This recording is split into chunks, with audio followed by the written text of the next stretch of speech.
Dobar dan, dobrodošli. Hvala što ste došli. Danas su nam u gostima trojica kolega, antropologa iz Ljubljane sa Katedre za etnologiju i kulturnu antropologiju Filozofskog fakulteta Univerziteta u Ljubljani, koji su tokom prethodne 4 godine, tako, 5 godina radili na istraživačkom projektu koji se zvao Senzorne transformacije i transgeneracijski odnos prema životnoj sredini u Evropi od 1950. do 2020.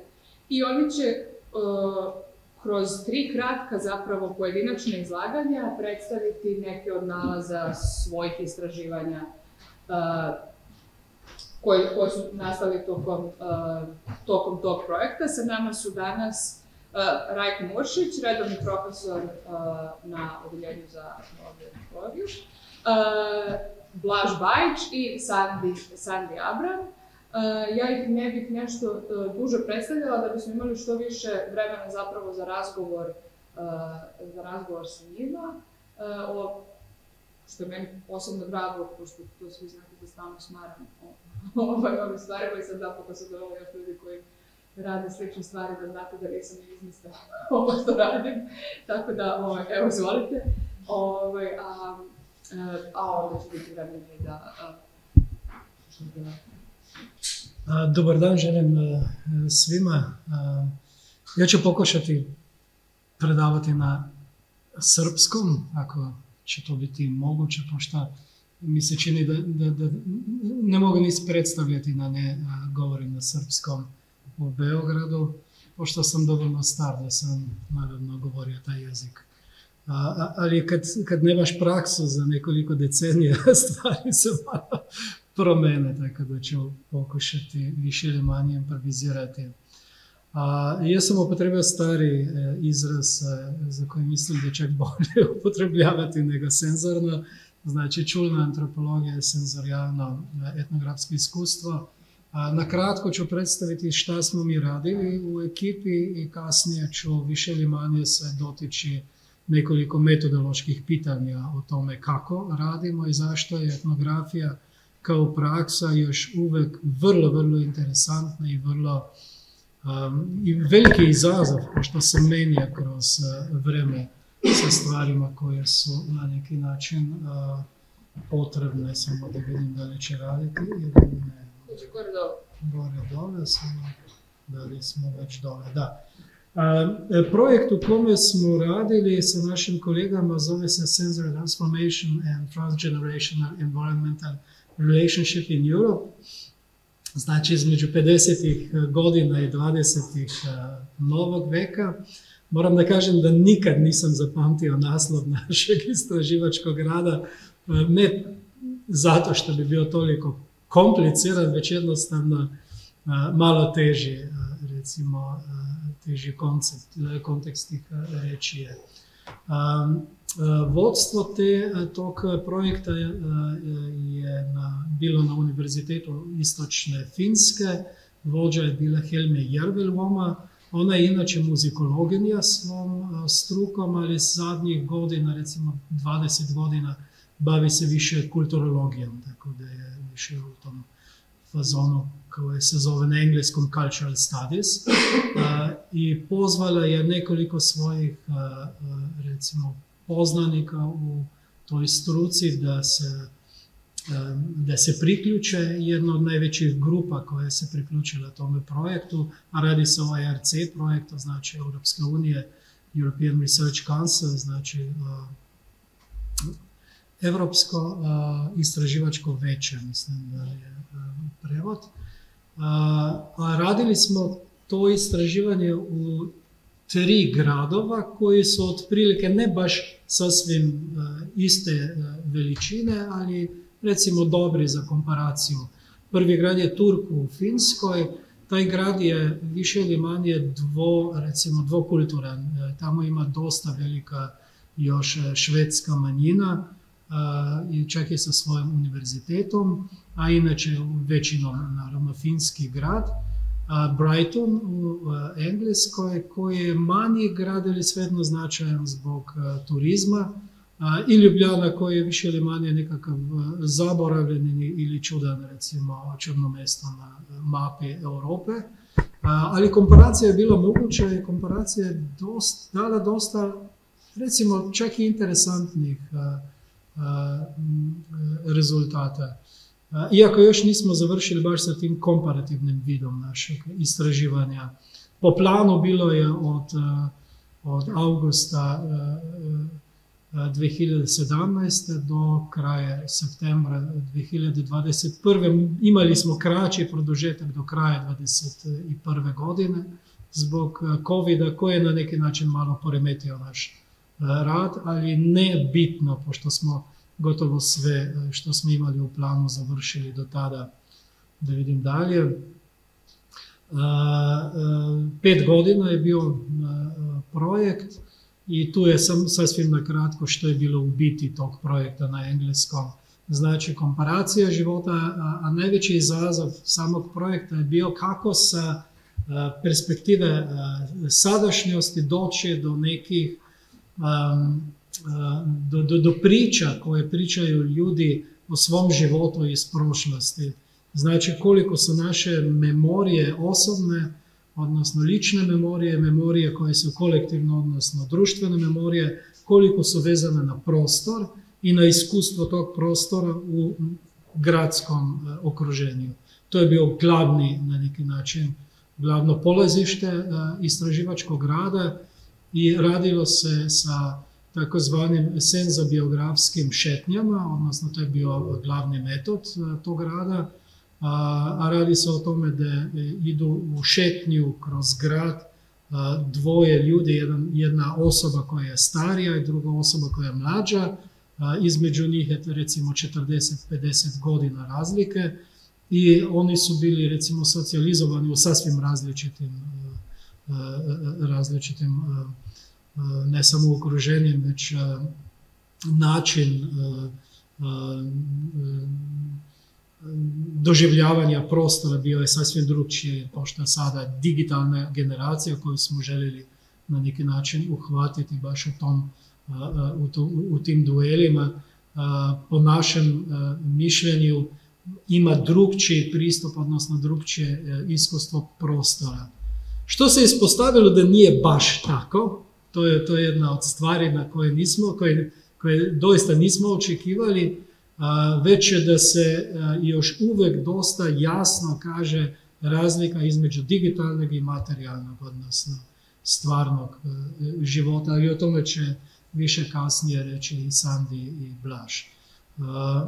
A ja bih samo predstavio, ako će raditi taj link, najprije jedan od rezultata koji su bili rezultati koje smo imali kroz cijelo vrijeme rada je blog, tako da na blogu koji se zove Sensorial Transformations ima dosta tih objava koje su možda za koga interesantne, većinom na engleskom, tu i tamo i na finskom i imamo nekoliko i na slovenskom jeziku, tako da imamo trojezični blog. A druga stvar koja možda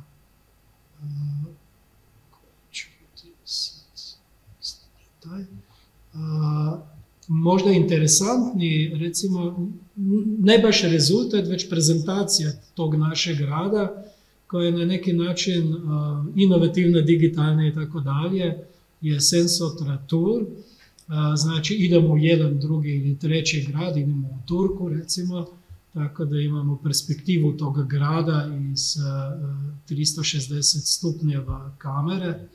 Dobro, malo je spora. I imamo lokacije, snimke, transkripte i predstavljanje, recimo, tih dijaloga koji su se desili šetnjom. Ne znam, nisam što će biti ovdje. Recimo da otvorim tu tačku. Tako da čuje se malo originalnog snimka, odnosno reprezentacija tog snimka koja je snimljena u studiju kasnije, da imamo anonimizaciju svih izvor, odnosno svih ljudi koji su učestvovali i negdje je dostupan i transkript tog i prevodi tog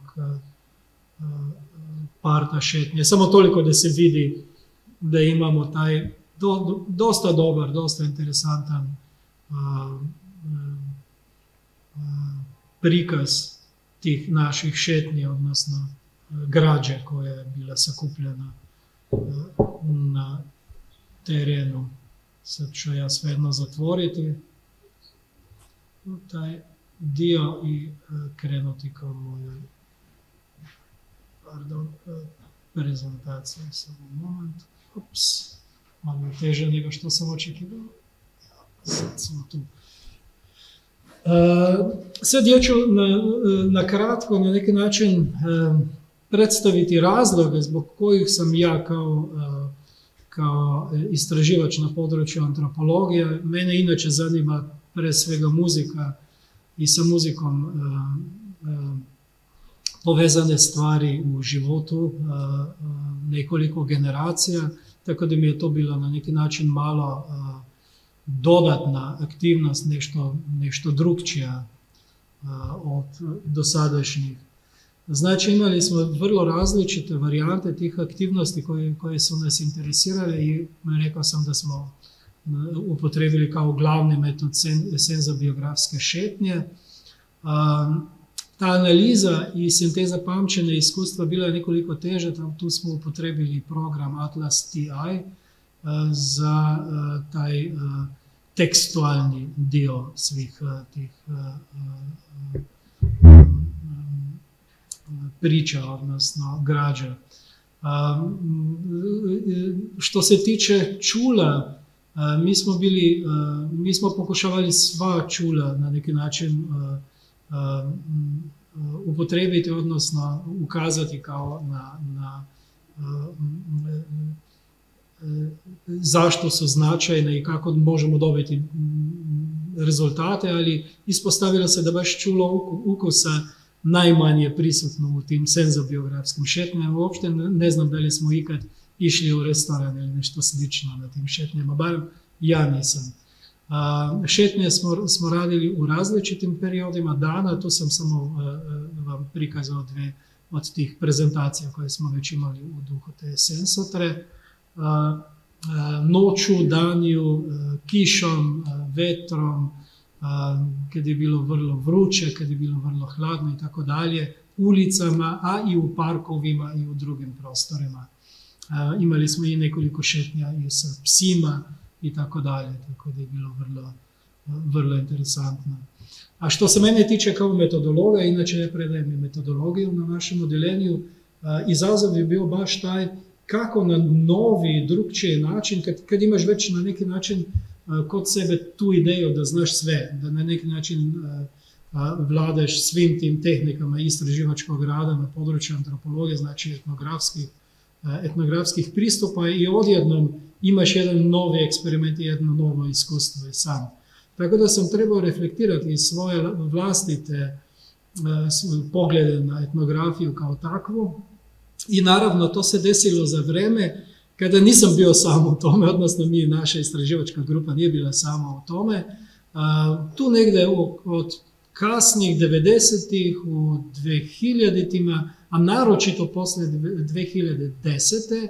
počeo jedan veliki niz radova oko toga, ne samo kako promišljavati etnografiju, zato jer smo došli u krizu reprezentacije te stvari u 80. godinama, već kako pronaći nove načine etnografije, odnosno etnografskog rada, koje su proizišli izazova koje je postavio pred nas baš digitalni svet i na druge strane svet koji se menja, koji se tehnološki vrlo brzo menja, i taj globalan svet je doista drugčiji nego što je bio nekoliko decenija unazad.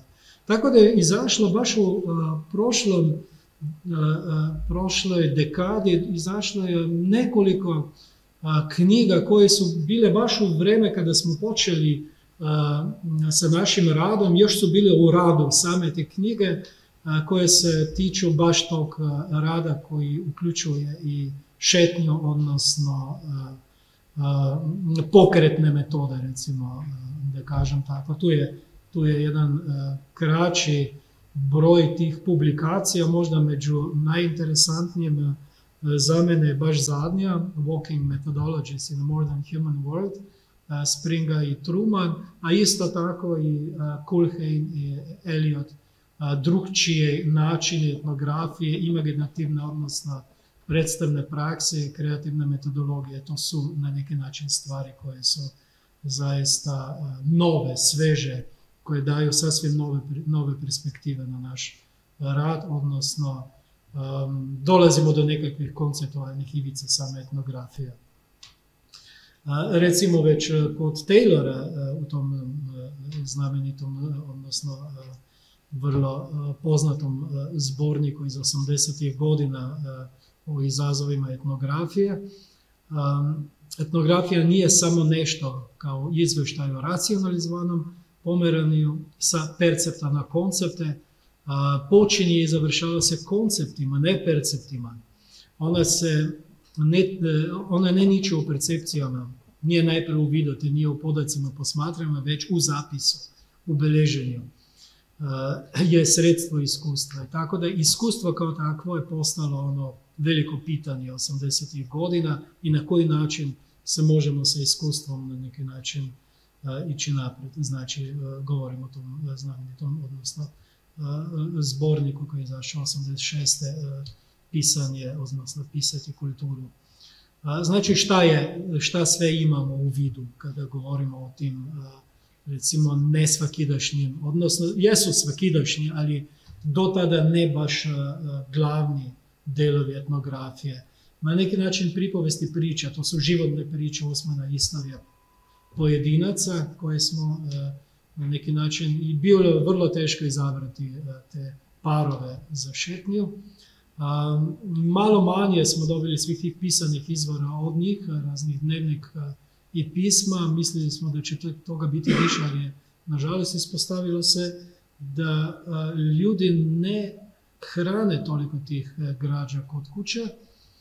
Inače, dosta smo polagali pažnju na te vizualne izvore, znači imamo puno fotografija, naročito filmove, pošto smo upotrebljavali GoPro kameru za snimku celih šetnja i snimili smo zvučni snimak cele te šetnje sa zvučnim okruženjem, što će biti i stvar koju ćemo prezentirati kasnije poslijepodne u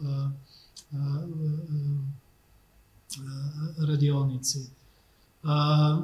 I mislili smo da ćemo na neki način dotaći različite varijante kreativnosti, odnosno rada u smislu performanse, tako da smo uključili u tu šetnju što više ljudi koji imaju umetničko iskustvo, što više umetnika. Mislili smo da su baš umetnici ti koji više rade čulima i koji su više senzibilni, i to se ispostavilo kao pogrešno.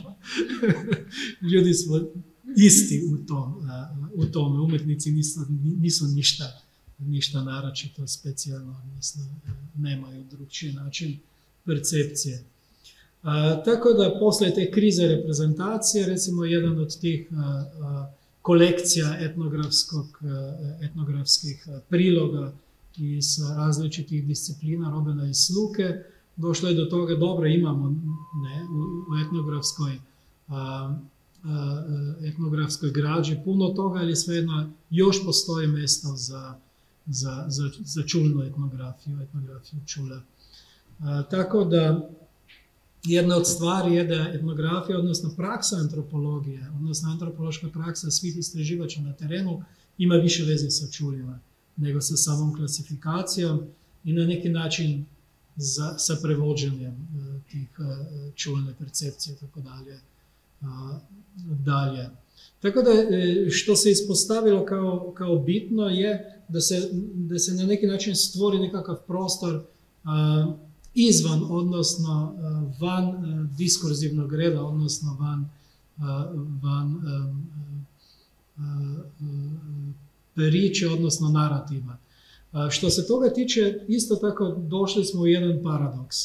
Ako radiš istraživanje na temelju iskustva, neposrednog iskustva, šetajući gradom, ti možeš očekivati da će biti ta šetnja nekakvo iskustvo koje će promijeniti perspektivu, odnosno pogled na stvarnost, nezavisno od toga da li se vraćamo u prošlost ili se na neki način suočavljavamo sa sadašnjošću tamo, baš u toj ulici. A ispostavilo se da je zapravo temeljna građa sa kojom smo na kraju radili bila više ili manje priča. Znači, transkripti tekstova, jer su dijalozi do kojih smo došli na terenu na neki način išli u dubinu. Ali svejedno, te stvari koje su van diskurza, naravno te su sad u žiži, tako reći, i cele humanistike, dosta društvenih nauka i tako dalje, vizualnost, zvučnost, senzualnost, u širini otelovljenja. Ja sam to pokušao na neki način vratiti se ka literaturi koju sam čitao u 80. godinama studirajući filozofiju u Ljubljani. Naravno sa dosta materijala i sa prevoda na srpski, hrvatski ili druge jezike. Znači, šta je etnografija?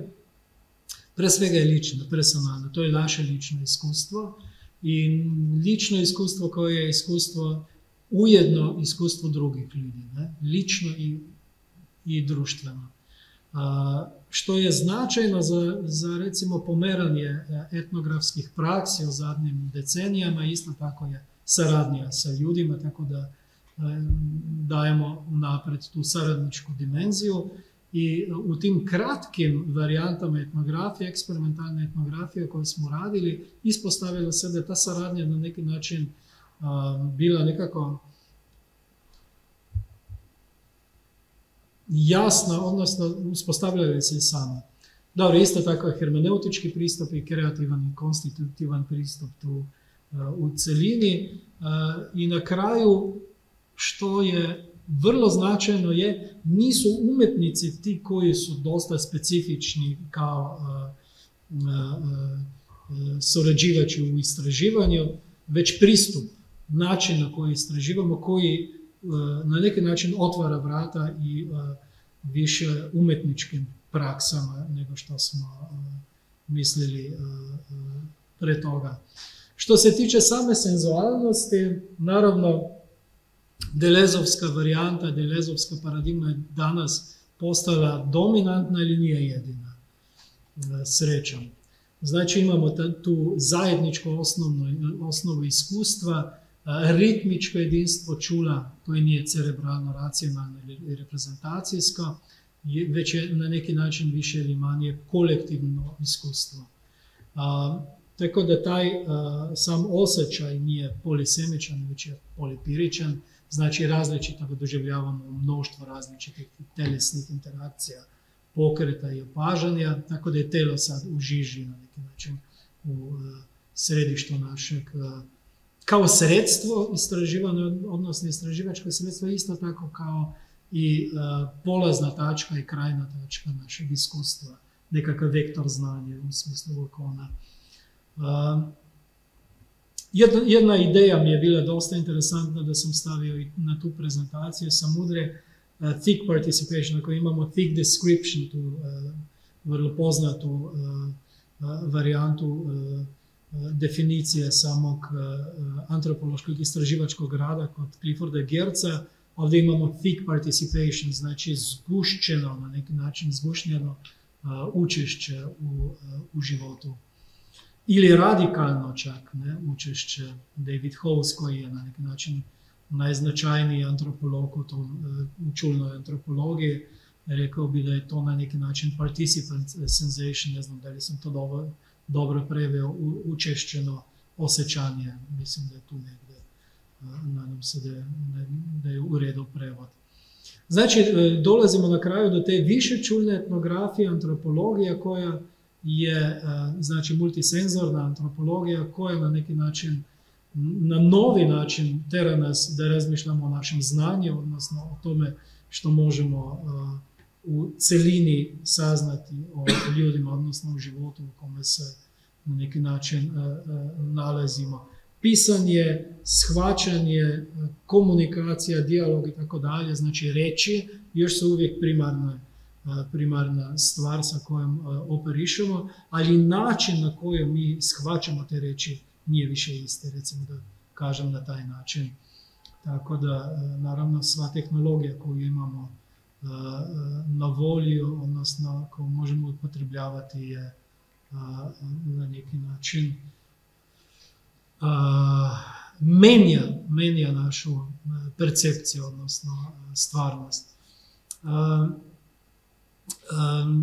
Možda jedna od stvari koja se ispostavila na tim našim šetnjama je čulo mirisa, koje je najteže na neki način proučavati u smislu društvenog opredeljenja, koje ne samo jeste individualno, iako ima društvenu povijest, odnosno historiju, ali je vrlo teško raditi sa mirisom čula kao sa polazištem, recimo, dijaloga. Pošto je dijalog puno teži. Recimo, reči ne idu toliko dobro sa čulom mirisa kao što smo na neki način se nadali u početku. Iako baš naša grupa je više ili manje, dobro, najmanje ja, pokušavala analizirati baš taj dio našeg iskustva iz tih šetnji koje smo imali ovdje, i to će Sandi i Blaž uskoro reći nešto više oko toga. Tako da hodanje, odnosno šetnja, je jedan od tih momenata koje će ostati sa nama kao pristup koji je nekoliko drugčiji, koji možda otvara neke nove dimenzije, ali vidjet ćemo gdje i kako daleko možemo ići. Ali što je značajno je da je šetnja, čak i ako se radi o šetnji u paru, čak i ako nije kolektivna šetnja, na neki način šetnja nekakav način, odnosno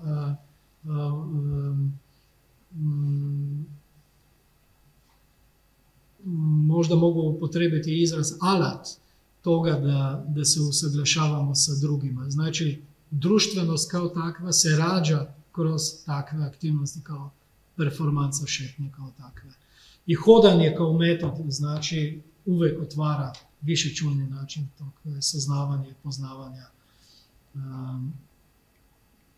Tako da na kraju dolazimo do nekih koncepta koje se više ili manje otvaraju pred nama. Te lovljenje kao embodiment, tu sam malo inovativan, moram da kažem. Prostor i mjesto, čulno istraživanje sa afektom, naravno, koji nije samo afekt nekakvog u emocionalnom smislu, već u telesnom smislu, izvorno spinozistično shvaćanje afekta, ritam kroz kretanje i tako dalje. Znači, hodanje kao urbana praksa može biti i doživljavanje prirode, gdje se otkrije baš i promeni grad. Znači, performativnost hodanja je ključna. Mislim da je tu gdje sam sad došao negdje do kraja. Kao što sam rekao, umetnički vid etnografije je vrlo značajan kroz praksu i kroz društvenost kao takvu. Spontanost koja se na neki način isto tako otvara i može pružiti neke nove dimenzije. Recimo, etnografija će uvijek biti pomalo zbunjujuća, puna nereda, misteriozna i sama po sebi nekako čudo. Tako da uvijek se nekako otvara i nešto što se ne može artikulisati u rečima, i baš to je onaj dio moje konstantne fascinacije sa muzikom, odnosno sa zvukom, i zvuk će biti naravno i primarna stvar naše šetnje poslijepodne. Tako da sad ću ja predati reč Sandiju, kasnije će Blaž završiti, samo treba još da otvorim Sandijevu prezentaciju.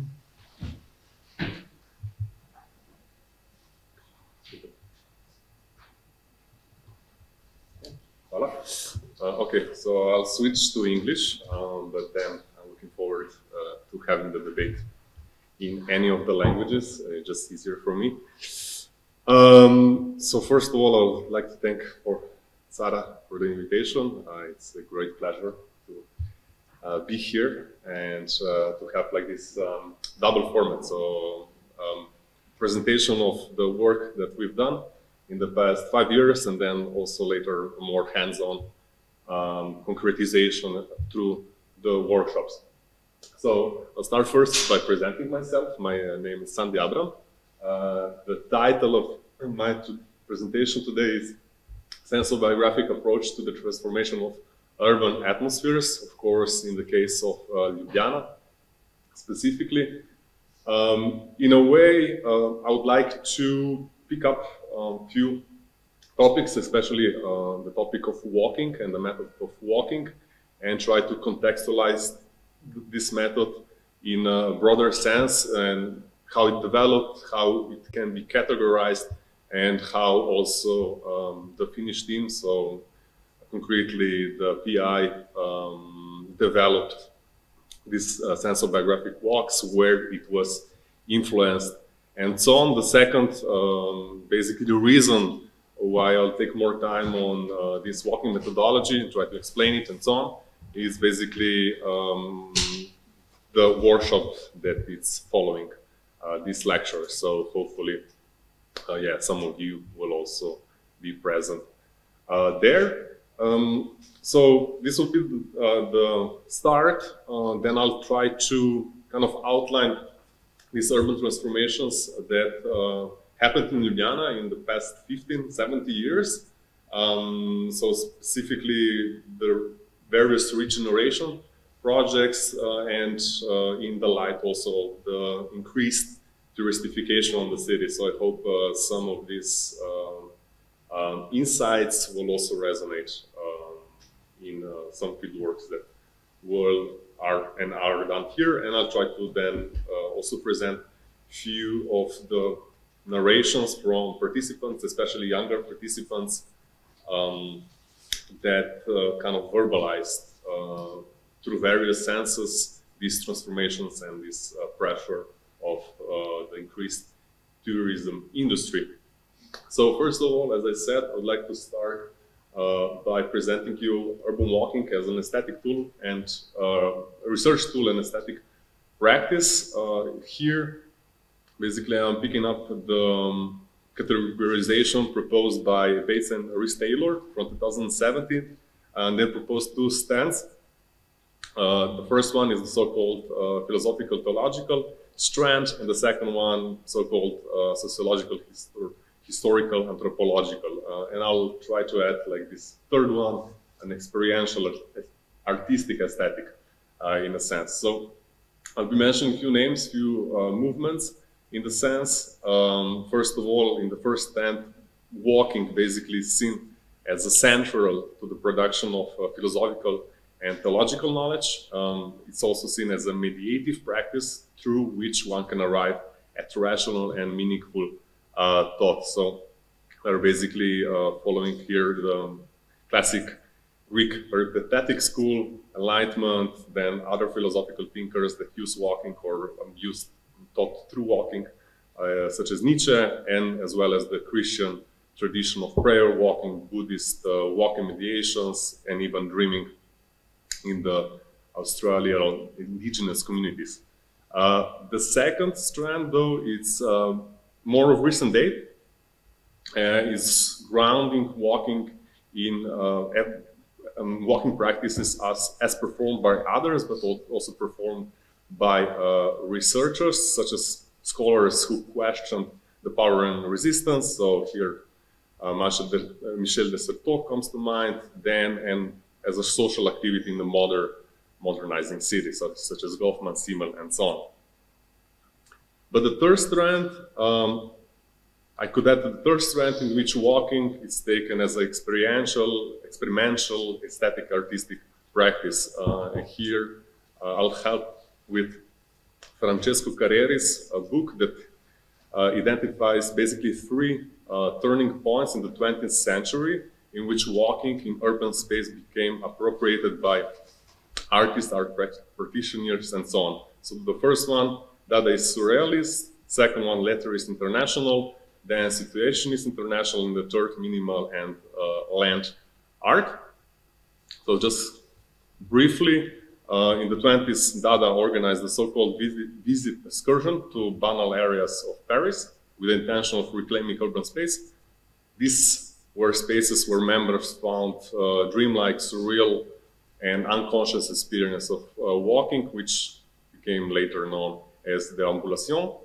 And 30 years later, the Letterist International basically challenged this the ambulation, considering it reactionary, and they advocating this drifting through cityscapes known as also the riff.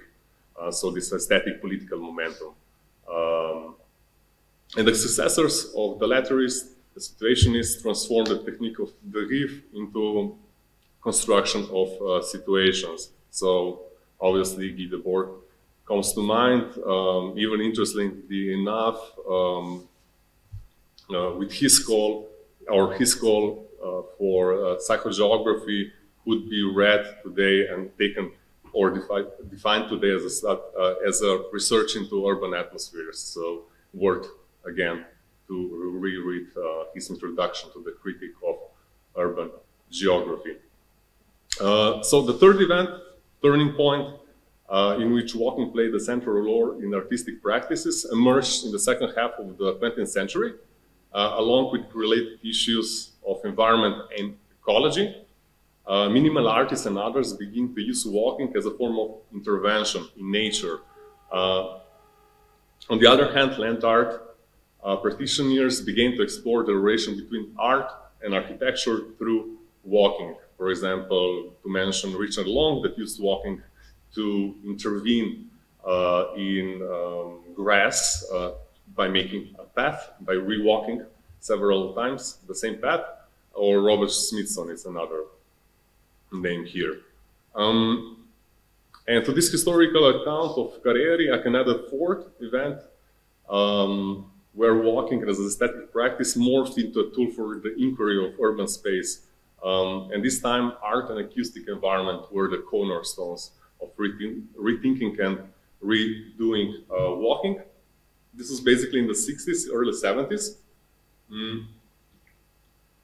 where a fusion between artistic practices and environmental research emerged. So here I must mention Southward, that coined the term soundscape, and it was popularized then later on by Scharfe, and then Hildegard Westerkamp introduced the method of soundwalk in '74. So she describes soundwalk, quote, as any excursion whose main purpose is listening to the environment by exposing our ears to every sound around us, no matter where we are. So we'll see later on in the workshop what this means and how to reflect this kind of experience in urban space. The more scholarly, less artistic appropriation of walking as a tool for exploring and contemplating urban space, it includes obviously the figure of Flaneur as depicted in the poetry of Baudelaire, and later Benjamin, of course. However, a new body of, let's say, historical accounts is emerging and rediscovering the Flaneuse, so female wanderers in urban space who challenge this privileged male gaze. And then walking was also, for example, indispensable means for making sense of the urban fabric, also for Engels in his condition of the working class in England.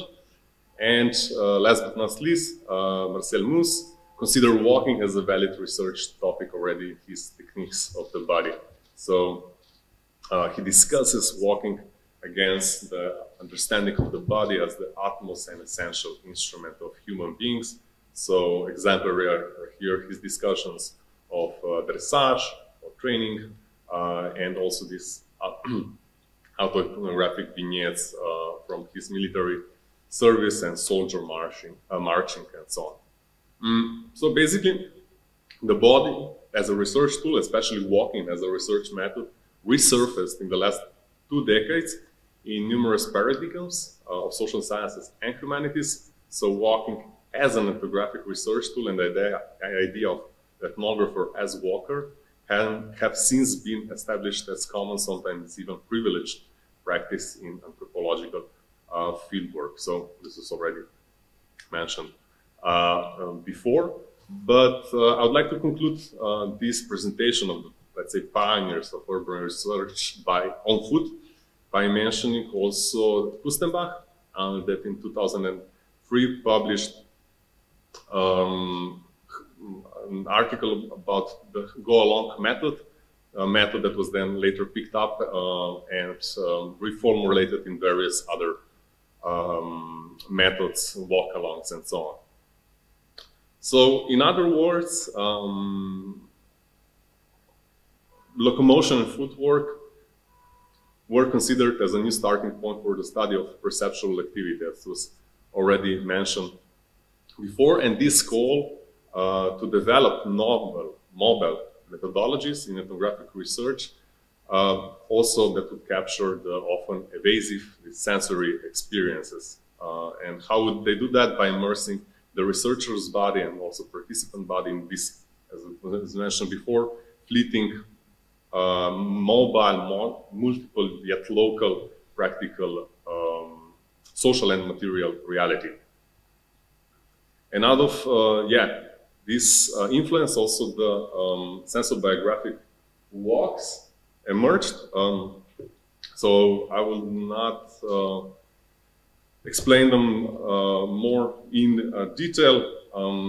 Basically, it was outlined already by Raiko, but worth to mention is just that, we performed 56 walks, and 20 of these walks were conducted in the city center. So also the presentation and the focus of this lecture will be on the Old Town and adjacent areas of the Old Town. So it's worth to mention that, this has also been important for many walkers. So many walkers decided to lead the walks in the city center, although we even emphasize that they can perform the walks anywhere they would like. So next, I would like to just outline again this urban transformation in the period since 2006, when after the municipal elections, new urban planning policy was announced and rebranded the city as green. And this image also largely enveloped the sensory dimension of space, granting so-called sensory atmospheres with a differentiating sense appeal.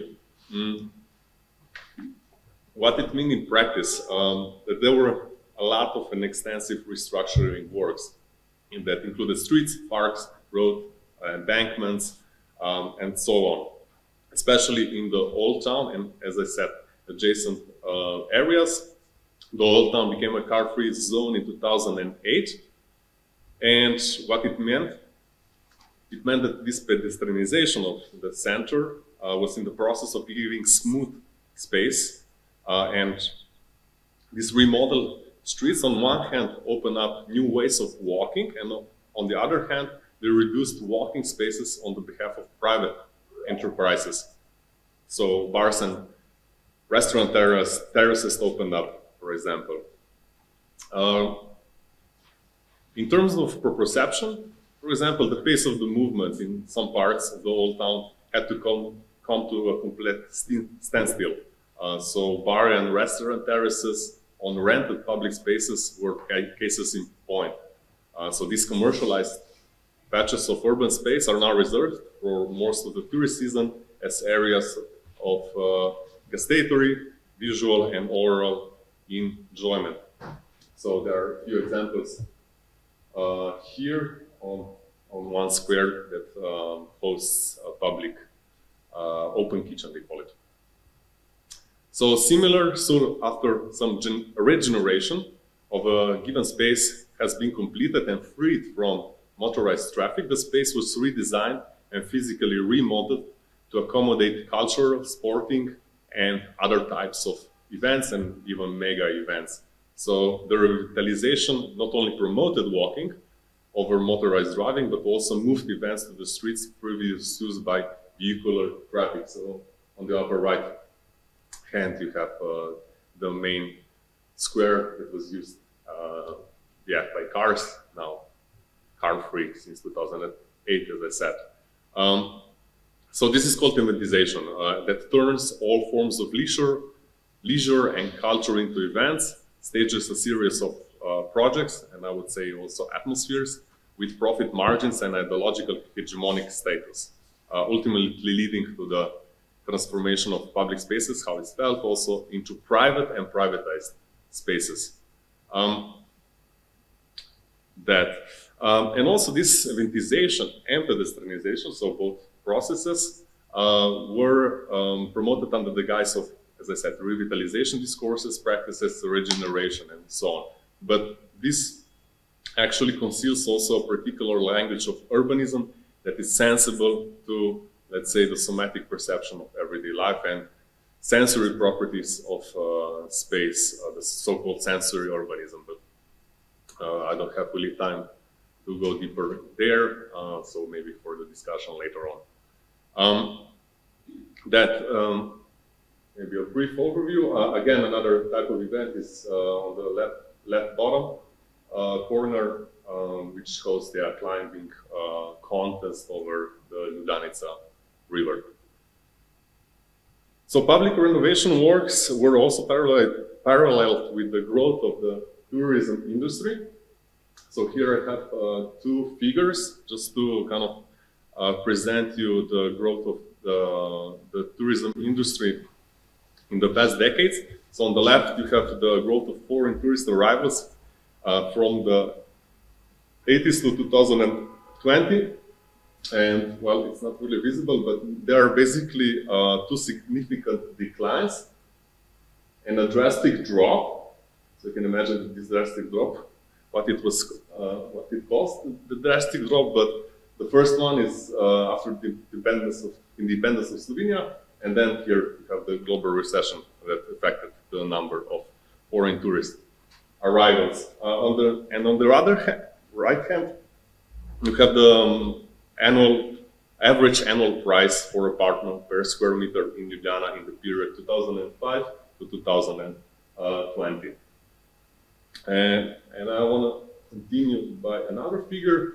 So this is a display of the growth of the number of Airbnb providers in Slovenia in the period of 2011 to 2019, so to the peak basically of the touristification. What you can notice is that, yeah, it started in the inner circle, inner road around the Old Town, where it basically then grew through the entire city. So that empirically, these consequences of urban transformation and touristification in this period were articulated also by our research participants, both older and young. And in a nutshell, their interpretations can be interpreted, if I pick up a term by Kukola Gant, as a loss of a sense of place. What it means, this loss of the sense of place, may be best to, again, give you a few examples. I don't know, can you read it? Is it visible? So I'll try to read it then out loud. As I said, these were articulated either on interviews or during the sensobiographic walks. So sometimes, yeah, the walk itself provoked then a reflection. We did like short interviews right after the walk, and then we selected participants, deeper interviews in order to tackle some of the issues that were most interesting for us, but also they kind of reflected post festum about certain topics, how they articulated it, or what they wanted to say more. So here, for example, Polona, an architect, said it's all good and well that the street, so this is one of the main streets, Slovenska Street, was renovated, but it's also very clear why it was renovated. Because they can charge so much for tables on these bar and restaurant terraces on public space that it better pays off to have bars than cars driving around. So although we were walking, she put herself in the position of a cyclist. So this is articulated also in the position of a cyclist, so cycling is quite popular, very popular in Ljubljana. So we got also like these reflections from the position of a cyclist. Also Katja here, the next participant, again commented on the touristification. So she said, and from the position of also of a cyclist. So she lived basically in the city center in the old town, and she said there are, quote, there are really more tourists. We already noticed that last year, so this is 2017, you could quickly cycle through the city. In July, August, there was nobody. Today, you cannot do that anymore. I mean, walking is the fastest way. You just can't get through by bike. And on this pedestrianization of the old town, she commented, bars and sometimes street events started on the marketplace, so really close by where she lives, on the Butcher Bridge and so on. There is such a corridor that the sound bounces off the walls. You can hear these events as if they were happening right under your window. Every now and then it's very nice, but there are some very nice concerts, but it also can be annoying when you have to study or when you are ill. So also this kind of ambiguity articulated by her. And then I'll conclude with Nika, that expressed again how she avoids the city center due to tourism. She said, in recent years, I can simply can't go through the city center in the summer to have a beer or even a cup of coffee in peace. Because there are always too many people there that you don't feel like going there anyway because of tourists. Somehow I really started to avoid the center, which is a real pity. I have a feeling that in 2 years there will be only tourists in the city center. Everything will then be adopted to their needs. Well, COVID hit, so not everything was adopted to their needs, but we can come to what it meant for the city, what COVID meant for the city a little bit later on. I want to conclude the presentation by just mentioning a concept which I'm trying to develop that kind of tries to grasp this deployment of commodity-oriented aestheticization that tries to engineer these urban atmospheres, especially these gentrified urban atmospheres. And I propose it as a sensorification of place. And also this concept is an element to reflect on what culture theorist Yves Sitton calls the new economy of attention in cognitive capitalism or in the digital age. By the concept, I also try to critically assess these practices and discourses such as revitalization, eventization, pedestrianization of public spaces. And as I said, this atmosphere-oriented transformation of the city is also part of a broader aesthetic turn of urban policies, which is trying to promote walkable cities, green cities, and to give more importance also to situated experiences and so on. And in the end, yeah, one may ask at what point a lively place becomes an unbearable one. So this is linked also with the difference between the passersby and the inhabitants, so walkers and residents, what it means revitalizing public space. And I think it not only means eliciting a variety of sensory stimuli, but such designs, as they were articulated, preclude other alternatives. So I think this is another important point that was brought up by the participants.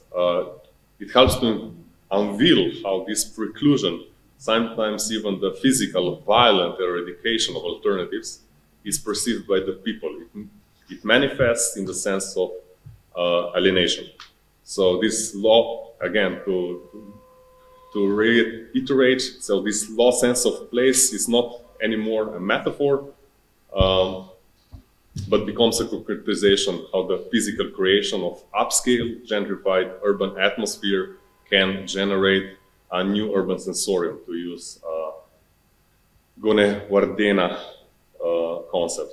So, okay, I don't have time for another case study, but yeah, some key references used in this presentation, and yeah, I would like to thank you for listening, and I would conclude with this Pola Pola, Turizam ali život, graffiti from Ljubljana in 2018. So, thanks. Thank you, Sandy.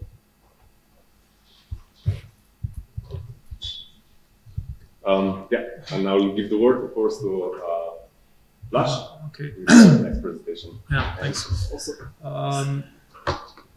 Okay. Right, I will also speak in English because I'm not exactly sure about my Serbian, so I hope that's fine. I'm not as old as Rajko, so I'm not accustomed to speaking in Serbian. In any case, I will actually begin exactly where Sandy ended with his mention of Kaniška Gunevardena. I found, and also I will be talking about the sense that Rajko mentioned as the most challenging one, namely smell. Simply I kind of focused on smell simply because I too found it, well, very interesting, simply because no one else wants to touch it, wants to smell it. As I mentioned, Kaniška Gunevardena, I found his article on urban sensorium very let's say, well, interesting and productive for what I was interested in, namely how to articulate sensory experiences with, let's say, more ideological narrative side of stuff.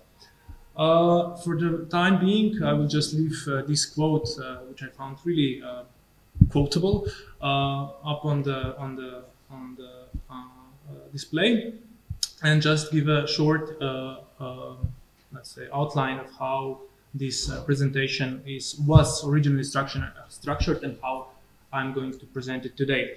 So originally, I sandwiched my essentially ethnographic account into a discussion about different architectural and or urbanistic approaches and how they are enacted through tourism in Ljubljana.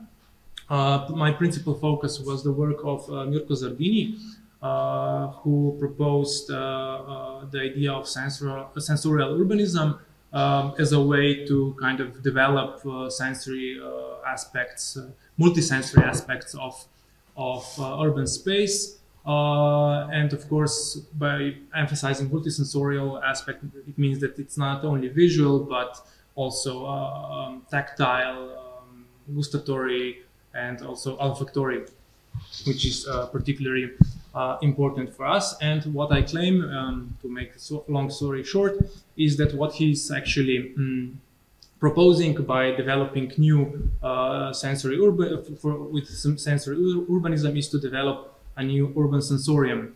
This is what the term that Gunevardena kind of suggests to use when we try to articulate the relationship between our concrete experiences of urban space and political and economic processes and structures that underpin those our experiences. So how to, let's say, put the two and the gap between them into, let's say, a dialogue or maybe an encounter. So I will just go ahead and introduce you to the most beautiful city in the world. I would like to welcome you to Ljubljana. This is, of course, the adage made by our long-reigning mayor, Zoran Janković. He's been reigning now for, what, 15 years or something like that. a word, a phrase that he never forgets to mention. Now, I say when I mentioned before Zardini's work, I think that his ideas are kind of being put into practice in Ljubljana through processes that Sandy mentioned, touristification, eventification, and aestheticization of the city, especially city center. And I would like to here focus now on those aspects that are particularly important for sense of smell. So, like it was already suggested, Ljubljana, its development as a tourist destination is basically a goal that, as of late, just about any intervention and restructuring in urban space kind of strive towards. And it was actually proposed in a strategy on how to develop Ljubljana to introduce a paradigm of active romanticism, as it's called, where city would afford experiences for all the senses and kind of promote a sort of a new happiness, a new enjoyment, a new joy for life in the city and more in general. So when it comes to smell, with the restructurings taking place, we have to say that we have to admit, let's put it like that, is that the municipality didn't do much in terms of what Paul Rodaway called smell synthesis or smell labeling. So in ways of introducing new smells into the city, but it did do a lot in terms of cleansing, as Rodaway put it. So meaning that they kind of tried to clean up in olfactory terms the space in Ljubljana. So, for example, garbage cans, containers were moved underground. The city was transformed into a car-free zone. Several public toilets were constructed. Smoking was curtailed. The city center is being cleaned more thoroughly and more regularly. Not to mention like more, let's say, spontaneous things that happened, like for example, the industrialization of the area above the city, above Ljubljana, because a lot of waste from industry flew directly into Ljubljanica river, which went through to the center, which goes through the center, and the smell could be sometimes very unpleasant. And of course, but this has to be understood in more broader terms of restructuring of urban space. What already Sandy mentioned, like streets have been repaved with smooth cobblestones, numerous old trees were cut down, uniform walking pavements and paths were constructed. This kind of almost like some sort of balconies over the river have been built so that people can stop there, take photos and so on and so forth. Several new bridges have been constructed in, I don't know, maybe a couple of kilometers, in an area of a couple of kilometers, and so on and so forth. And of course, to this we have to add the more let's say, transitory elements such as recurring light installations, undreamt boom of boutique shops, cafes, hotels, restaurants, culinary and art and craft festivals. For example, one prominent example is that one that Sandy mentioned, open kitchen, which takes place every Friday, I think, and it can be also very smell intensive, and some discussions about that have been already taking place in the media, but that's another story. So in any case, it is not unusual when you're walking through Ljubljana to catch a scent of some authentic, genuine, local foods and drinks and so on. So we have to say that these spatial interventions are intended to reshape the city center in kind of whimsical and tidy, but orderly at the same time, fairy tale, but real place, a place where past and the present, the charming and the homely kind of coincide.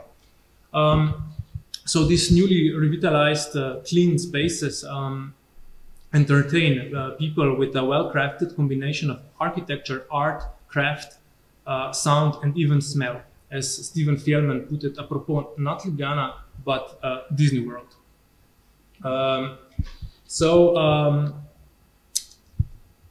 In tandem with all this that has been taking place more or less on the side of the municipality, we have to emphasize that, of course, first things first, the old town was some 30 years maybe ago. It was quite run down. So this kind of new images of the city, if you compare them to back then, the difference is quite striking. So a lot of this stuff that has been not only cleansed but that has been introduced was introduced by private businesses, as it is, I'm sure, quite as it follows from what Sandy has mentioned. So smells were also introduced in this way, and okay, there's some additional photos of how Ljubljana is being restructured and renovated and so on. Yeah, this is the a little quote from the strategy of the municipality on how to develop active romanticism paradigm in the center. So the scents that have been introduced, I think a good notion to be used here is olfactory simulacrum. It's a notion that was coined by Constance Classen, David House, and Richard Sinnott. Richard? I don't know. David, I forgot his name. Anyhow, this is the quote from them, the olfactory simulacra, so the smells that are reintroduced, they are reintroduced as packaged agents of fantasy, as means of recovering or recreating a body, an identity, a world from which one has already been irrevocably alienated. So basically something we have lost forever, we are, has been given back to us through smells. Of course, these agents providing the olfactory simulacra, private businesses primarily are catering arguably mainly to tourists, while more or less faithfully following this paradigm of active romanticism. Yeah, in order to also give another quote from Calvin Lowe, who also uses this notion of olfactory simulacrum.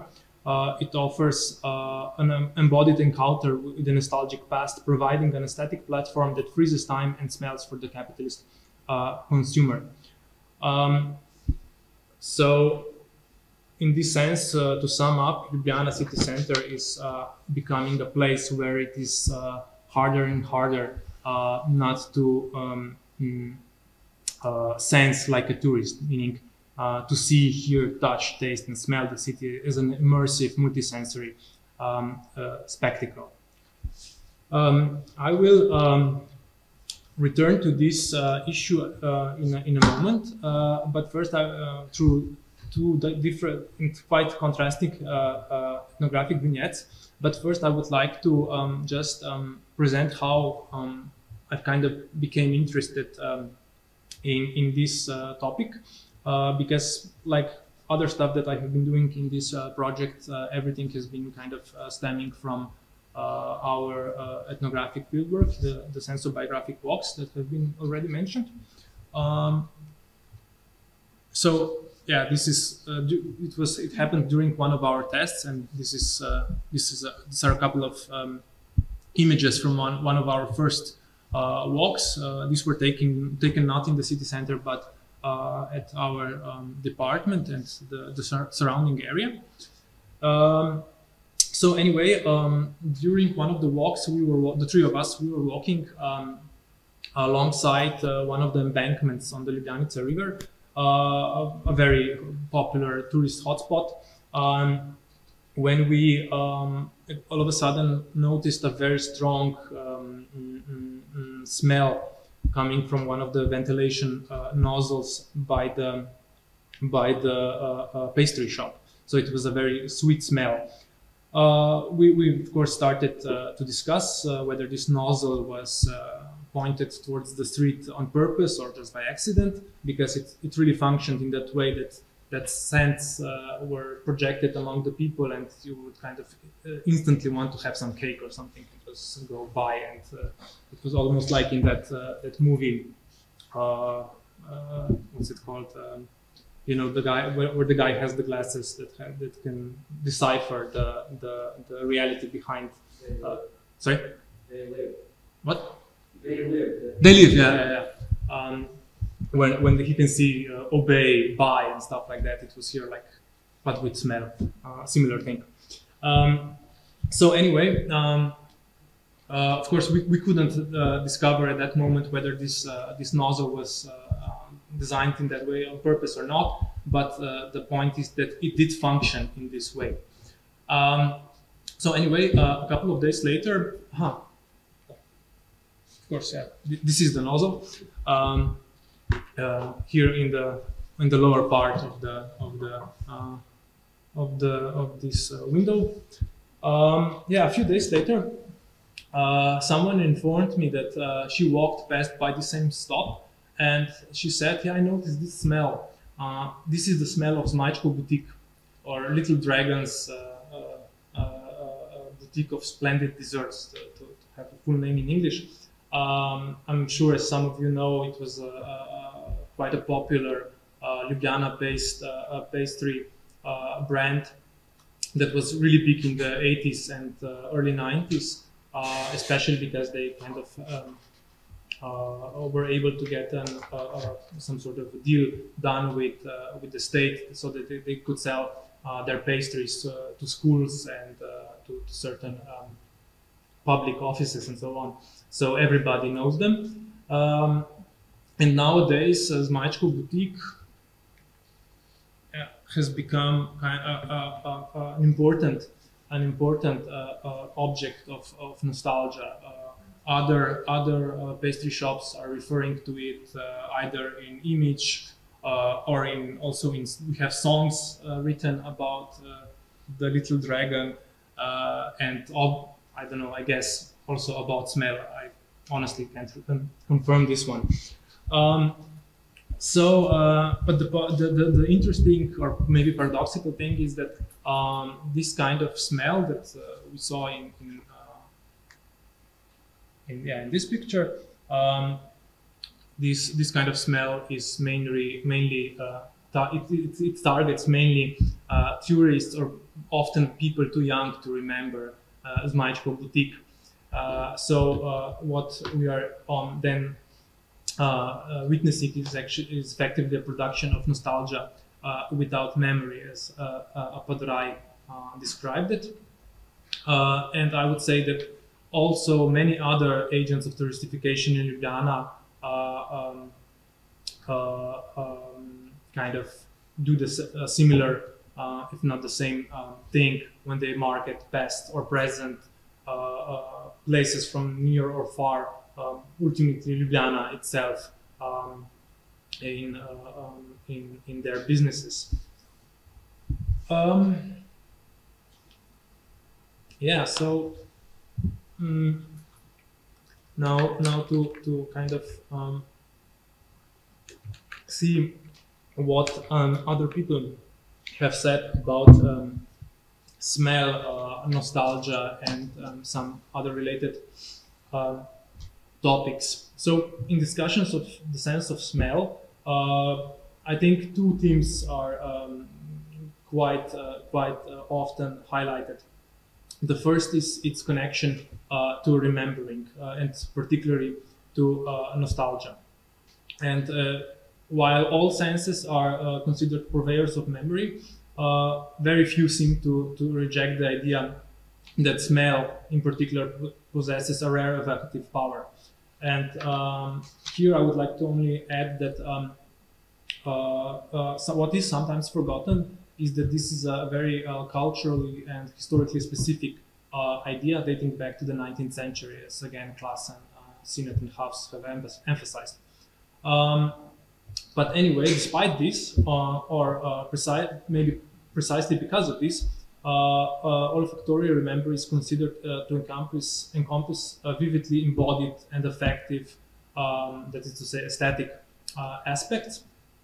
And one can in this easily identify, for example, as Edward Casey put it, an active immanence of the past in the body, which then appears as unmediated or somehow exempt from present sociocultural context.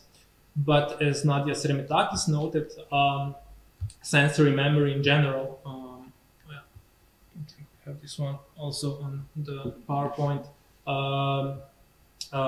as the mediation of historical substance of experience is not mere repetition, but transformation which brings the past into the present. So, in other words, memory does not await fully formed and concluded, but is an interpretation produced in and through the act of remembering. So this brings us to the other important aspect that I find, namely the relation between smell and fantasy. Smell, it has often also been noted, has a precarious connection to language. Scents are susceptible then to assume any meaning, whether stemming from one's personal experiences or from systems of received conceptions. So maybe to kind of quote Alfred Gell here, it is the meanings that give smells their full weight in social life. And if we try to define what a smell really is, we are faced with a meaningless chemical formulas. And smells give us a vicarious access to kind of experience not matched to anything in reality. Or as David Le Breton emphatically put it, smell is undoubtedly the sense most bound up with fantasy. So our smells, to sum up, are supported by fantasies that supplement and distort our experiences, that are as are the memories we make of them, often changing them, transforming them into effectively charged occurrences. Yeah, so nowhere is this, I think, more evident than in nostalgia, whether provoked by the sensorium or not. And in fact, actually, Helen Dale, following Slavoj Žižek's characterization of fantasy as the primordial form of narrative, and Stuart Enoch's account of nostalgia as a Lepsarian narrative, describes nostalgia precisely as a phantasmatic formation. So, if we consider it this way, nostalgia in its, let's say, normal functioning isolates a piece of the past from its historic context and gives it a timeless, mythic existence. And what fascinates us and blinds us in nostalgia is then, at least according to Žižek, not the content that one remembers, but the gaze of the naive other. For example, us as children, who were supposedly still able to fully immerse oneself into the content. So, due to doubling of these subject positions, one has the impression that he has reached a point of perfect self-reflection and can examine the content in question without any ambiguity. So it enables one to maintain conflicting views towards what is remembered. So perhaps this is one of the reasons why people experience nostalgia as a bittersweet emotion, as Vaskul and Vanini put it. And this is, I think, something that we can identify. Am I not long? No? Okay. We can identify in a sense of biography of an elderly participant who was born in the late 1940s and who lived in now demolished cluster of houses. Some of them are visible still in this picture on your right-hand side. This was taken during one of the sensobiographic walks, and this is the perspective that you get from the GoPro camera that was attached here on the body. This is on the former Titova, now Slovenska road, and she described her account first during the walk and then in a very meticulously written letter that she sent us. And this letter, it's a letter really drenched in feelings of loss, desperation, longing, shades of resentment, and she details the history of her family and the youth, and from her youth to the present day. In many senses, her narrative follows the structure of the previously mentioned Lepsarian narrative, having a distinct, giving a distinct markings to positive and negative phases in her account.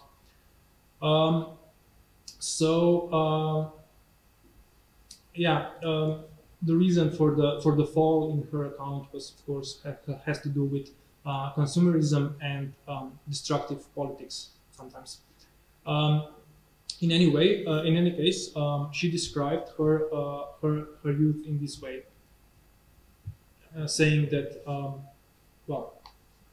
in this cluster of houses there lived kids of different ages. Some of our parents were rich, ours, the elderly interlocutors, were poor, but nobody cared. The older kids took us younger kids to Hotel Sloan, a hotel that is still functioning there.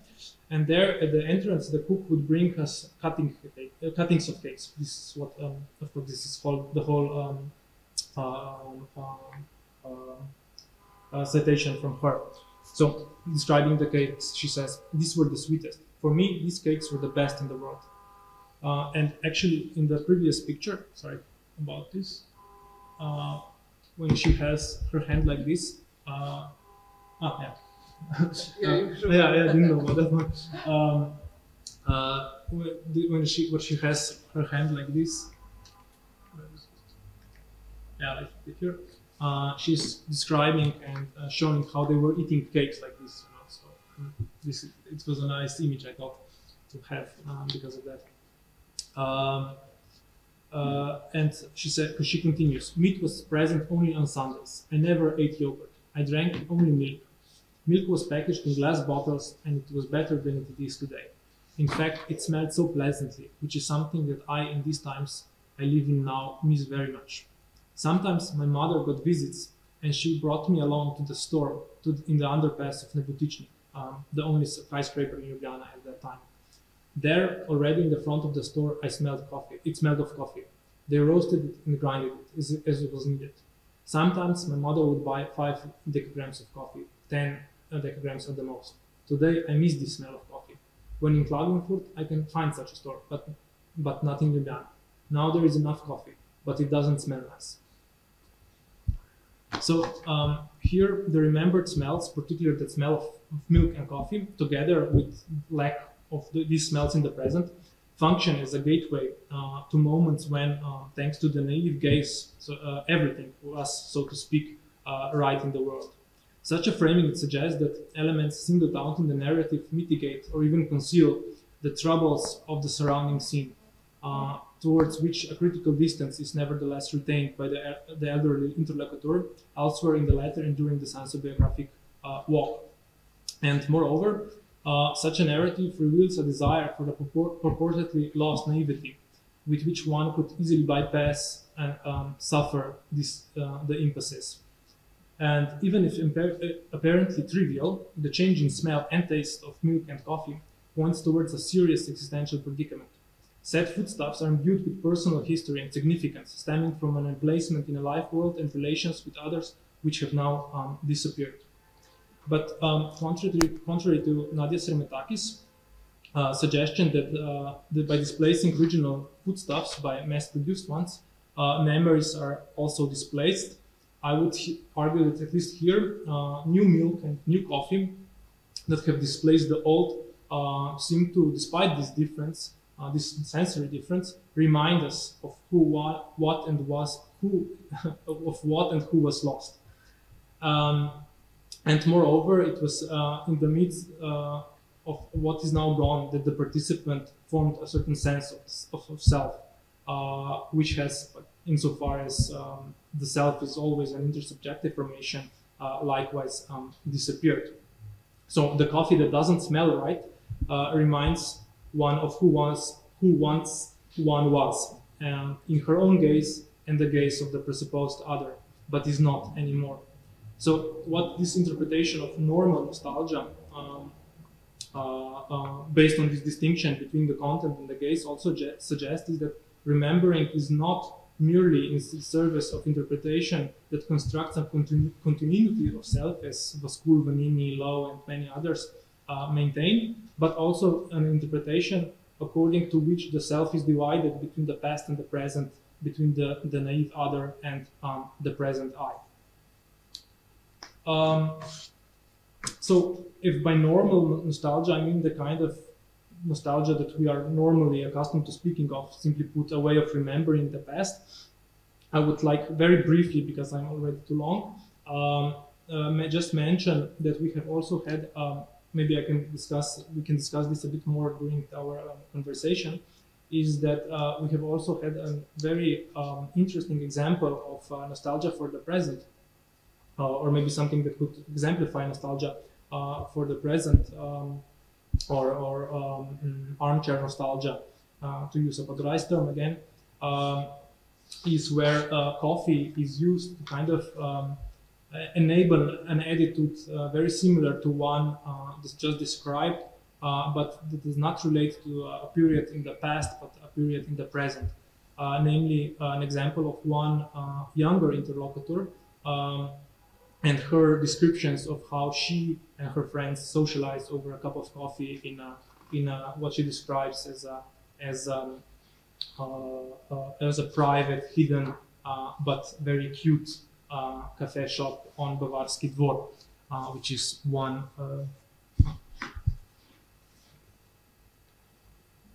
location in Ljubljana, which has also undergone very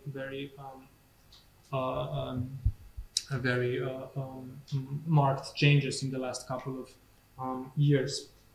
So in relation to this one, I will just go through this very quickly. I would only like to say that, of course, she was not describing her experiences as something that happened in the past, but something that is still very much a part of her life. But she was doing it in a way as one would describe the good old days. So in this, I think. It is again I would just say this here very quickly, that she was describing her ongoing life in a similar sense that one would describe the good old days of the past, and here also senses were quite important, including the sense of smell, and that were in this instance imbued with, let's say, significance of and meanings pertaining to friendship, hanging out, leisure, and so on. And in this instance, then it could be argued that coffee became inseparably associated, of course, with these images, as I mentioned: friendship, closeness, hospitality, tenderness, but also cosmopolitanism, sophistication, the cute, the graceful past, which were partly provided by the prevailing local attitude and partly by marketing and popular culture, aiming principally at the young and the affluent. And coffee, with its sensuous qualities, comes to be much more than just a drink, but it comes to invigorate social relations and experiences. It comes to kind of represent, and here I hark back to Gunevardena's citation of Althusser, imaginary relationships of individuals to their real conditions of existence, and it comes with its materiality of perceptions to consume the consumer. So basically, what I'm trying to say here is that with these very seemingly very trivial everyday practices, we kind of interpolate ourselves into particular aesthetic, that is to say, sensory ideological orders. And insofar as this interpolation is successful, it is the processes and events that Sandy has, and also I have been in the beginning describing, come to be experienced as natural and desirable, possibly a way of precluding change or different alternatives, to again relate to Sandy's paper. So what we are effectively dealing here is a process of production, circulation, and consumption of multisensory nostalgist imagery of memories and memories of idealized past embodied in innumerable commodities through which the city and everyday life are aestheticized, that is to say, made sensory rich and very tasteful. So I will conclude here now. Thanks for your attention. Thank you. So, da, ne znam da li sada imamo neka pitanja iz, da se uopšte čujemo, da li imamo neka pitanja iz publike, da to tako kažem, ili imam možda ja i jedno pitanje za Sandija, za koje znam da će Aleksandru da zanima, a tiče se ove mape buke koju smo, noise map. Can you tell us more about that? I know that Alexandra is active and engaged relating to the noise pollution in Belgrade. Maybe just to bring it up again, so that we know what we're speaking about.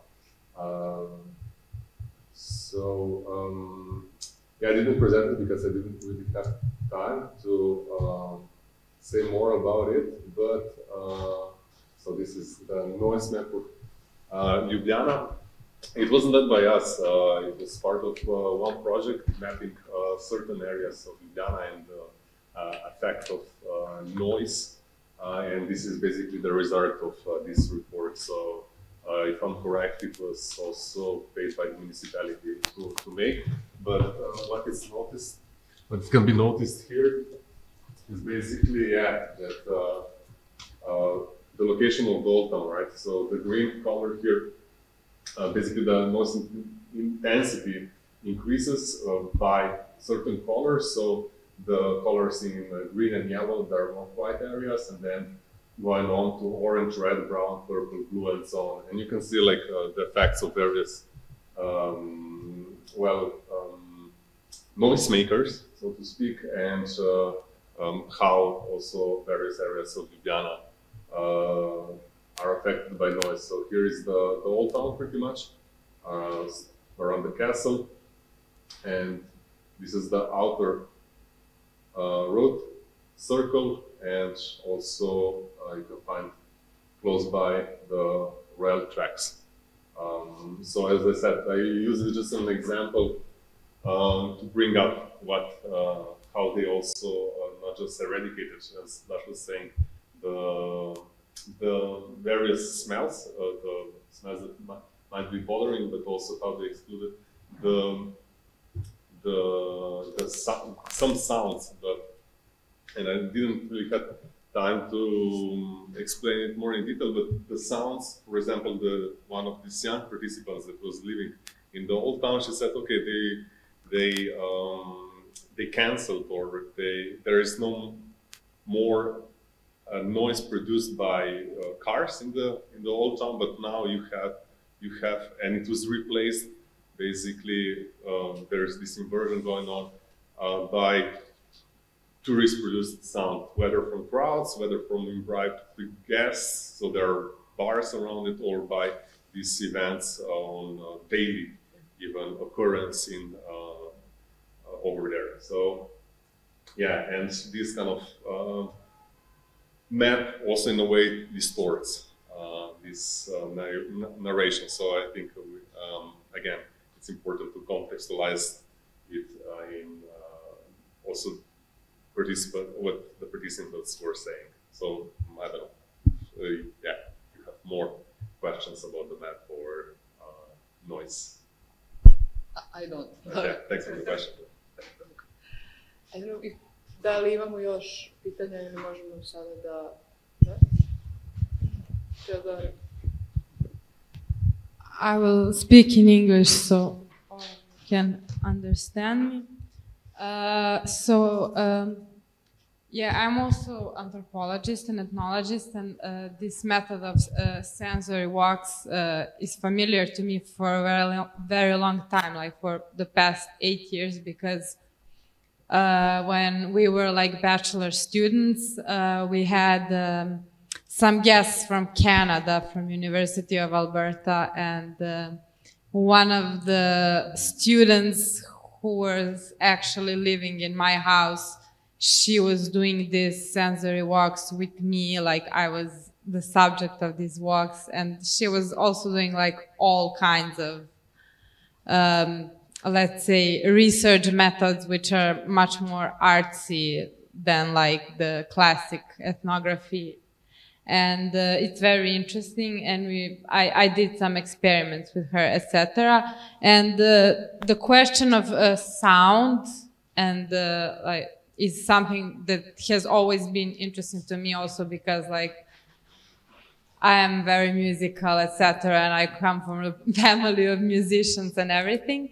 And when I'm doing my own research now, like for the PhD, which has nothing to do with sensory ethnography or anything, I pay very much attention to the sounds which happen while I'm doing an interview, like what is happening around me and my interlocutor. And it's very interesting to document this sound, to document these sounds and to document what is going on. But sometimes I'm wondering if it's like the right thing to do.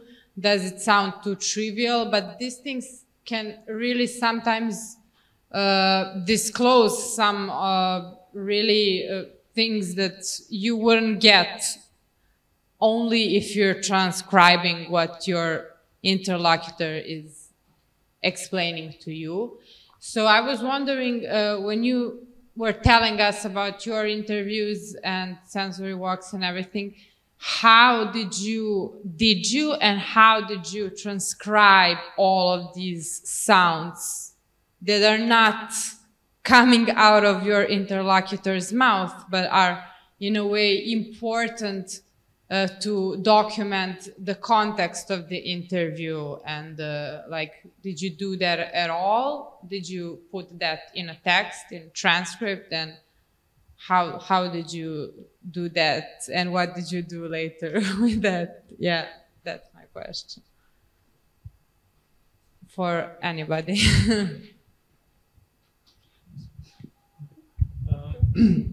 Yeah, so originally the idea was when transcribing to make notes of everything, basically, of all the sounds, of all the pauses, of everything that could be registered from the recording. But this, through time, we found out it doesn't make too much sense, simply because it's very time consuming, and the transcription becomes very chaotic.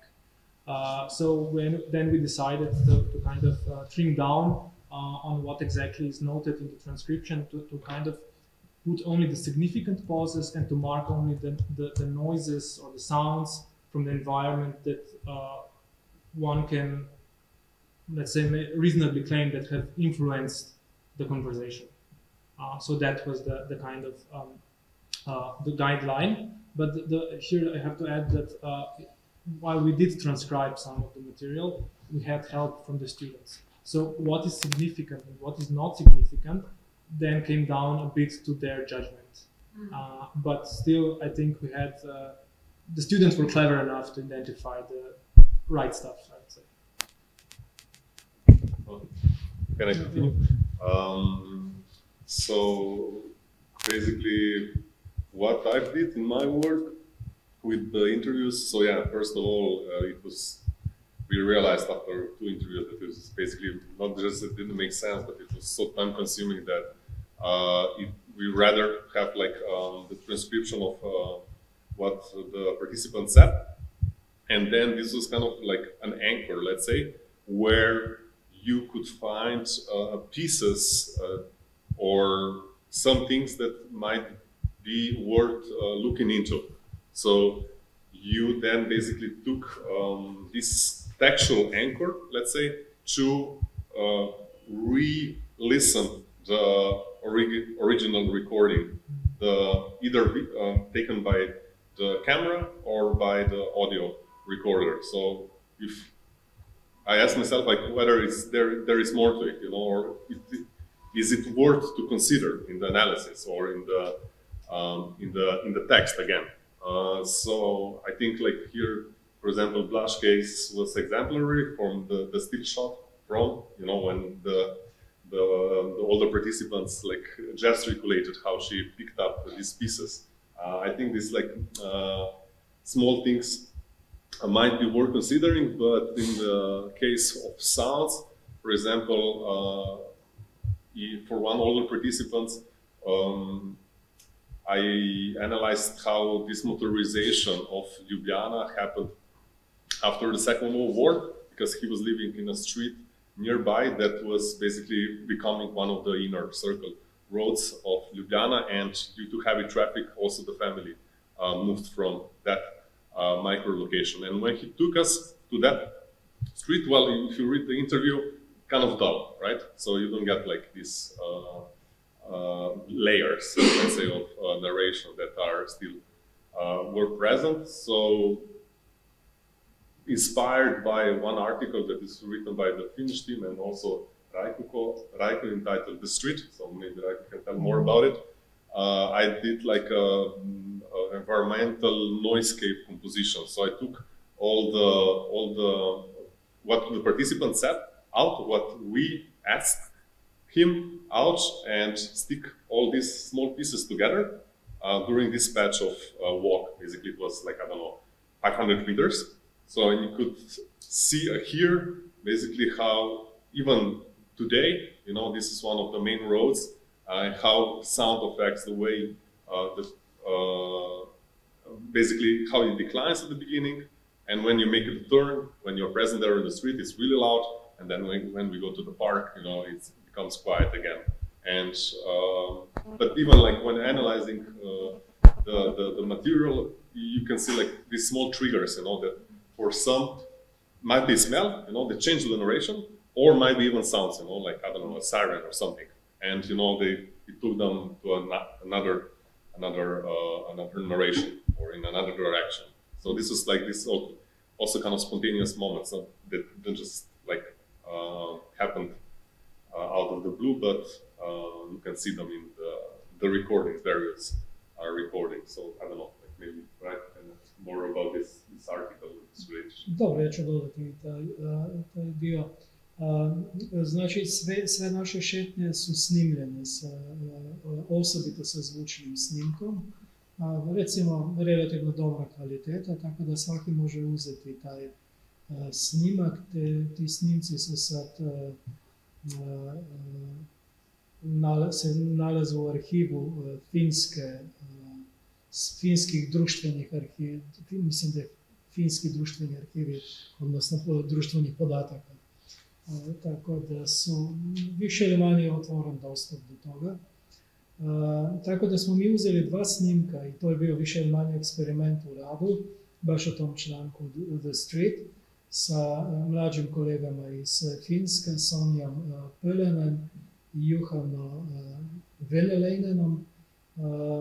I Počeli smo na taj način. Uzeli smo snimak iz Turkuja, znači na finskom jeziku, i snimak iz Ljubljane. Mi smo slušali snimak na finskom jeziku, znači ništa ne razumiješ finske, tako da nismo uopšte znali o čemu se radi. Ali slušali smo samo snimak jedne te šetnje, tako da smo sve što se moglo čuti drugo, što nije bio jezik, što nije bio govor, sve smo to na neki način uzeli kao polazište naše analize kako zvuči ulica, zvuk ulice. Ne?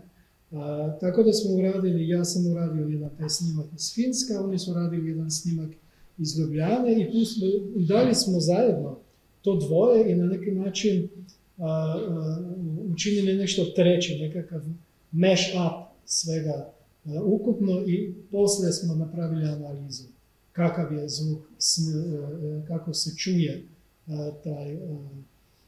ta ulica.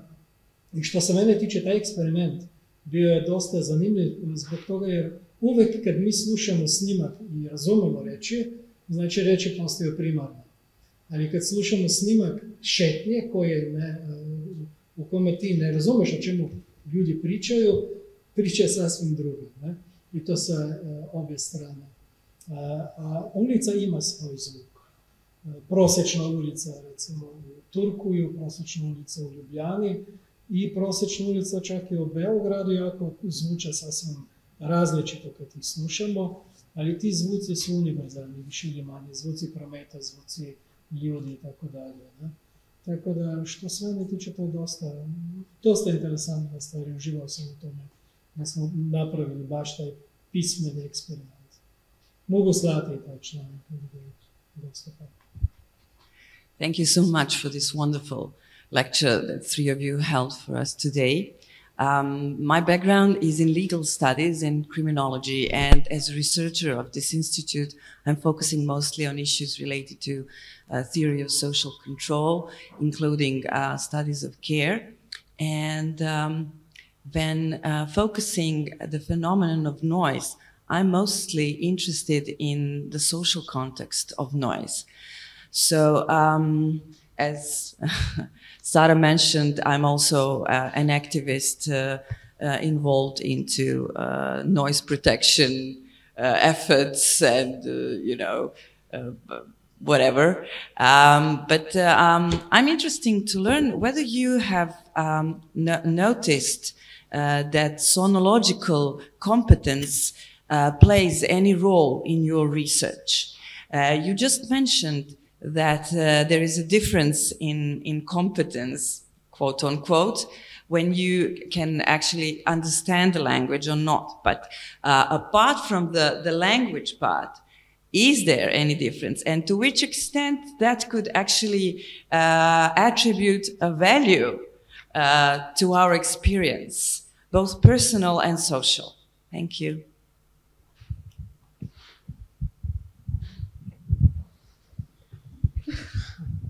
Dobro, onda ću ja još jednom. Recimo, vrlo je značajno to da je naše osjećanje buke vrlo različito zbog toga jer imamo drugčije očekivanje oko toga. Mi smo naviknuti na jedan sistem buke u svom gradu, odnosno u svom okruženju, koji ima te specifike koje uzimamo kao gotove. Ali svejedno postoje nekakve univerzalne stvari koje su više ili manje ne sasvim biološke, odnosno tehnološke, već u smislu kulture na neki način izražavaju se kao buka koja stvara ne samo odziv, već štetu. To se može istraživati samo longitudinalno. To ne može ne može znati da je neka konkretni primjer buke već u nekom trenutku problematičan. Recimo sad čujemo te automobile, imaš recimo negdje u blizini konstrukciju nekakvog novog nebodera I ta buka, ili protest, da, neke od tih buka su podnošljive, a neke nisu. I način na koji se suočavljavamo sa time je različit u različitim kontekstima. Ako ti očekuješ da će biti buka, spreman si na neki način, efekt nije takav kao što bi bio taj učinak na telo. Ne? Tako da ja mislim da treba da se uspostavi nekakav kontekst, kao i u pravu. I u pravu teško je reći da imamo nekakve univerzalne stavove. Ne? Znači što je legitimno, to ljudi na neki način ustanove, odnosno odlučuje o tome. I kod buke ja mislim da je taj etnografski rad sa ljudima dosta značajan, da znaš tačno da li je da je neki konkretan primjer buke zaista takav da ima taj odaziv. Da kažem malo drugčije, na radilištu može se raditi čak i gotovo bez buke. Ja sam bio sasvim iznenađen, gotovo šokiran kad sam 20 godina unazad bio neko vrijeme u Japanu, u jednom malo manjem gradu koji se zove Kanazawa, i tamo su radili na ulici noću. Znači počeli su sa radom na konstrukciji, odnosno rekonstrukciji ulice, odnosno puta u ulici usred grada u 8 navečer i završili u 8 ujutro. I upotrebljavali su normalnu mehanizaciju i sve, ne znam ni sada kako se zademfali te najbučnije varijante toga, ali uradili su na taj način da su išli recimo 20 metara kroz noć i stavili su taj pokrov preko, tako da se moglo proći dan i potom još 20 metara. I uopšte nije bilo nikakve buke zapravo. Znači ljudi su osjetljivi i imaju taj sistem očekivanja u tom gradu da mogu da rade i noću. Bez buke. Kod nas je to nezamišljeno, jednostavno. Da radiš na taj način, ne stvaraš buku. Da? A to se radi oko toga da imaš nekakve predispozicije koje su društvene predispozicije. I te treba nekako da se ustanove. A drugi primjer koji moramo dati i koji se ispostavi u tom našem istraživanju, ako smo bili doista, ako smo znali šta tražimo, je razlika između tih 3 gradova i recimo da možemo da kažemo da je to isto tako zvučno, da li se kaže nesnaženije ili je zvučno prljavština, recimo, da upotrebim pogrešan izraz. To se radi oko toga da u Beogradu i u celom tom delu Balkana sasvim je normalno da imaju svi barovi, odnosno gostione, imaju zvučnike na ulicu i slušamo muziku na ulicu, a u Turku ili u Brightonu toga nema. Tamo je zabranjeno da staviš zvučnike na ulicu, svi imaju samo unutra. I samo ta situacija je toliko različita da ako bi recimo jedan bar stavio te zvučnika na ulicu, recimo u Brightonu ili u Turku, i svako bi to primetio, to bi bila buka za njih. A za nas je to normalan dio okruženja, nešto što uopšte ne primećujemo više da postoje, osim ako je muzika takva da kažemo Bože pomoze. Znači, taj kontekst društvenog očekivanja oko buke je izuzetno značajan. Navika. Što se nam čini normalno, a što ne. To bi bilo s moje strane. U pravu je ključan element koji razlikuje zvuk od buke ometanje.